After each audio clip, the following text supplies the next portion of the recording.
ঢালিউডের দুই আলোচিত অভিনেত্রী অপু বিশ্বাস ও শবনম বুবলিকে ঘিরে আলোচনা নতুন কিছু নয়। ব্যক্তিগত জীবন থেকে শুরু করে সামাজিক যোগাযোগ মাধ্যমের নানা পোস্ট, বিভিন্ন সময়ে এই দুই তারকাকে কেন্দ্র করে তৈরি হয়েছে কৌতূহল ও আলোচনার আবহ।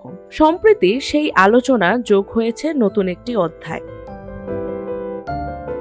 ঘটনার শুরু শবনম বুবলির এক ঘোষণাকে ঘিরে। নিজের সামাজিক যোগাযোগ মাধ্যমে তিনি জানান তার পরিবারে এসেছে নতুন সদস্য।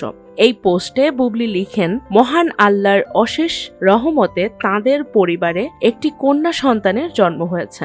পাশাপাশি নবজাতিকার জন্য সবার দোয়া ও শুভ কামনা করেন তিনি। পোস্টের সঙ্গে প্রকাশ করা হয় একটি ফটোকার্ড। সেখানে উল্লেখ করা হয় গত 11 মে জন্ম হয়েছে কন্যা সন্তানটির। নাম রাখা হয়েছে শার্লিন খান। পোস্টে অভিনেতা শাকিব খানকেও ট্যাগ করেন বুবলি। খবরটি প্রকাশের পরপরই সামাজিক যোগাযোগ মাধ্যমে শুরু হয় ব্যাপক আলোচনা। সহশিল্পী, নির্মাতা, ভক্ত ও শুভাকাঙ্ক্ষীরা নবজাতিকার জন্য শুভেচ্ছা ও ভালোবাসা জানান।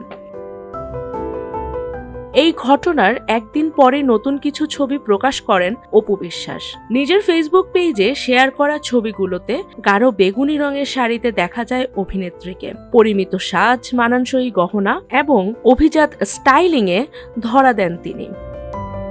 ছবিগুলো প্রকাশের পর ভক্তদের প্রশংসায় ভেসে যান অপু। তবে ছবির চেয়েও বেশি আলোচনায় আসে পোস্টের ক্যাপশন। সেখানে তিনি লিখেন, স্নিগ্ধ সৌন্দর্য এক শাশ্বত সত্তার পরিচয়। নীরব থেকেও যে আভিজাত্য আপন মহিমায় কথা বলে, তাকে আপন করে নেয়ার নামই সৌন্দর্য। মূলত এই বক্তব্যকেই ঘিরে শুরু হয়েছে নেটিজেনদের নানা ব্যাখ্যা, বিশ্লেষণ। অনেকেই সময়ের প্রেক্ষাপট বিবেচনায় পোস্টটির সঙ্গে শবনম বুবলির সাম্প্রতিক ঘোষণার সম্পর্ক খুঁজতে চেষ্টা করছেন। মন্তব্যের ঘরে কেউ সরাসরি দুই অভিনেত্রীর প্রসঙ্গ তুলছেন, আবার কেউ মনে করছেন এটি নিছকই একটি ফটোশুট, পরবর্তী সৌন্দর্য বিষয়ক অনুভূতির প্রকাশ।